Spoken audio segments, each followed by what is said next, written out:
All right, so um, I think I might call this the long tail channel eventually. I think the more creative you are, the more long tail you're gonna be. And by long tail, I mean in statistics, you have the bell curve, right? And then at the edges is basically the long tail. That's what we refer to as a long tail. And it's like, really powerful, effective stuff, but it's just a few things, right? So books are like long tail, meaning you could write a book about assembly theory and it's amazing. It could be like the theory of the century, potentially, has that potential, but maybe like, I don't know, out of the 8 billion people on the planet, 80 people will read it, right? I'm one of those guys who bought the book, right? Sarah Walker's book. But I think the more creative you are and the more you kind of explore different search spaces, you're obviously going to be you're going to say things that most people don't appreciate, don't like, or don't understand. And I want to talk a little bit about weight and sleeping and training, that kind of stuff. But it's only going to apply to like a very small percentage of the people on the planet. Okay, so like right before I started jiu-jitsu, I was at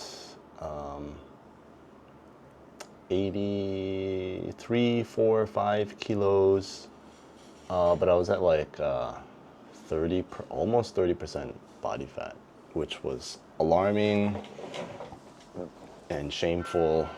And one of the reasons that I started doing jiu-jitsu. And then within a year, all I did was jiu-jitsu and I didn't really eat any different.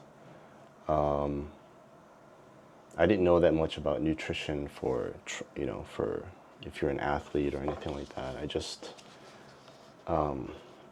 trained every day, really hard. Got injured a lot, and it was just the typical spazzy white belt. But I was doing really hard stuff, and I was working really hard. I was drilling a lot. I was drilling in an insane amount. So I would have like 2 or 3 classes where I would learn stuff, and then I would drill for like 4 hours the next day. So I was drilling like 3, 4 hours early in the morning, like 2 or 3 times a day, a week. So it's a lot of training, and it was fun. It was great. I loved it, obviously. So a year of that, and I went down to 73. I think was 72, 73 was the lowest I got. At that time when I hit, let's say 74, because that was the goal, because I wanted to compete at 76. I did my first competition like 6 months into jiu-jitsu. It was one of the reasons I did jiu-jitsu, because I wanted to do something where I could compete and not get brain damage, right? Because I was thinking, should I do Muay Thai or should I do MMA? I was like, I don't think my employees and my family, I don't think they would like that. So I did jiu-jitsu, and I was, training. I wanted to compete, so I thought I'd compete at 76. So I matched my weight to about 74 and a half. And at that time, at that weight, I was about 9% body fat. So, I succeeded. Within a year, I had gotten rid of a ton of body fat, right? And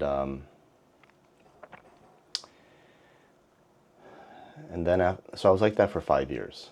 And then after 5 years, I decided I wanted to go up a weight class. And so now, but I wanted to go up in a weight class with muscle. So the idea was to go from 74 up to 79 and a half or 80,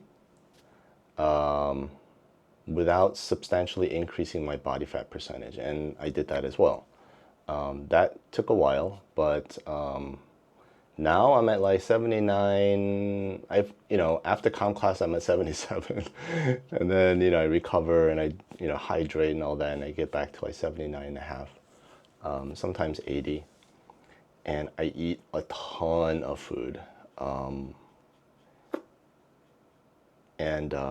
So I'm at 80, and my body fat percentage is about 12%.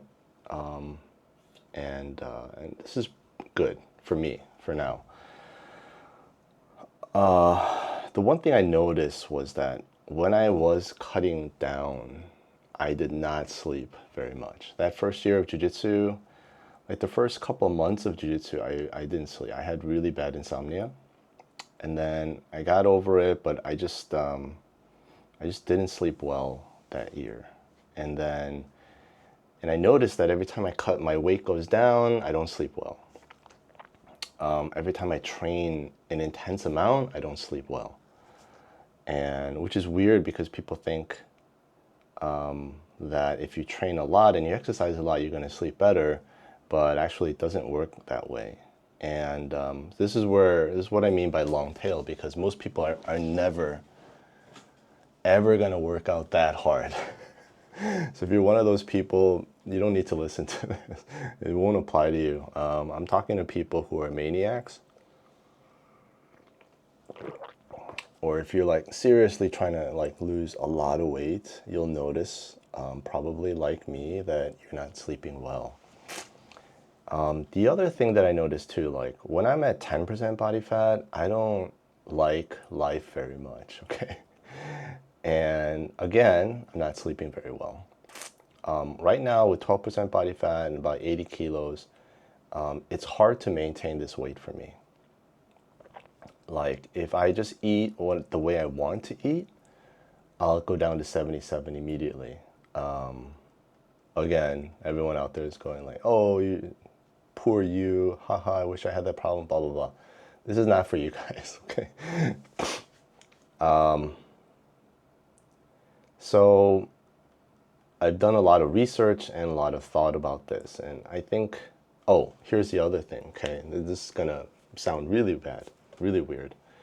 Okay, healthy eating for me is eating a ton of protein. So my goal every day, well, not every day, like 5 days, 4 or 5 days a week, I try to hit this goal, which is 150 grams of protein. And my body weight is about 80 kilos.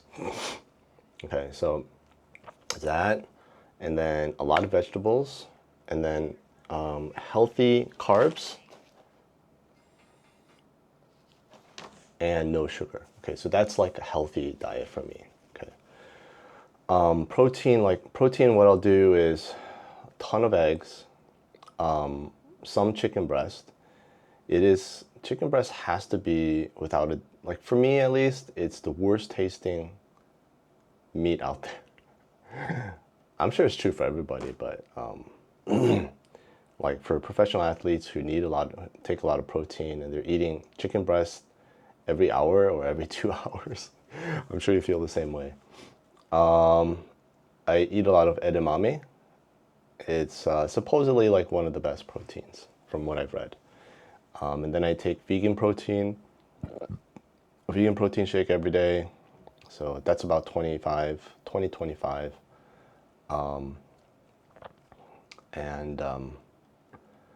And then some kebabs. I love Middle Eastern food, so that, and whatever I can do to like hit that goal.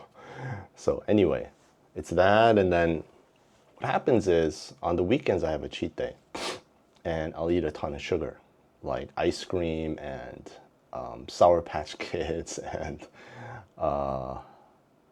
just whatever I want to eat, soda, soft drinks, all that stuff. And I noticed that when I take in a lot of sugar like that, I sleep really well, which is so strange. And so I did the research on this, and I think this is what's happening. When you train a ton, you use up all the glycogen in your system, right? And when your body doesn't have enough glycogen, the first thing that it does is it generates cortisol. which is the stress hormone, right? So it literally feels like it's under attack when you don't have enough glycogen in your system. And so if you have cortisol, obviously you're not going to sleep, right? The way the sleep patterns work is that, you have to wake up early and you need to kind of jumpstart your cortisol so that your cortisol works at, it goes up, it peaks, around like 12, 1, 3 o'clock or whatever, and then it starts to slow down. And then as it goes down towards night, that's when you start feeling sleepy, okay? But if you train jiu-jitsu at night, it'll go like this, it'll start going down, and then it'll spike up. And then that's why a lot of guys, a lot of jiu-jitsu people, men and women, they have a hard time sleeping because they're training at night a lot. I train in the mornings, but the problem is I train a ton, use up all my glycogen. So my cortisol, is up and then it's going down, and then it won't go down anymore because the lack of glycogen in my system the rest of the day is like keeping my cortisol. It's like I'm generating more cortisol in my body. I think that's what's happening. That's my hypothesis. Look up some YouTube videos about, just type in sugar not being able to sleep at night, or lack of sugar not being able to sleep at night, right? And you'll see videos about this. So I've done experiments where like I trained hard in the morning and then at night I feel like I'm not going to be able to sleep, so I'll eat a ton of sugar. Just unhealthy, it's really bad. I feel guilty even saying it, but I'll just eat whatever I want to eat and a little bit more. So I'll drink a soft drink, I'll eat some ice cream, like an egg tart, chocolate croissant, and I'll just load up on sugar and I'll sleep really well. So I think there is something to it. I think I might upgrade it to a theory.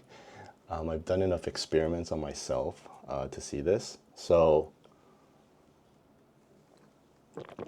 what I do now is right after comp class, that's a very important time for me, and I'll eat a banana and I will eat some type of like maltodextrin, which is very unhealthy too, but I'll eat some type of very easily absorbable carb, and then I'll have my electrolytes. Sometimes I'll just like drink Gatorade because I know there's sugar in it, and also the electrolytes. I'll do that, and I'm just trying to put the glycogen back into my system. And if I feel really like run down and tired and exhausted, then I'll actually like eat a ton of carbs. I'll eat like a lot of fruit, a lot of sweet potatoes that day, and I'll actually eat less protein, and then try to sleep well that night. And the next day I'll switch it where I'll eat more protein and less carbs, because I have like a small digestive system or something. I can't eat a lot of carbs and a lot of vegetables and a lot of protein on the same day. I can't do it. So I'll prioritize protein one day and I'll prioritize carb one day. But yeah, so if you're training jiu-jitsu and you're having a hard time sleeping, I would focus on maintaining a healthy amount of sugar or glycogen in your system. You don't have to eat sugar. You could just eat a lot of healthy carbs, but you may have to supplement it a little bit with sugar.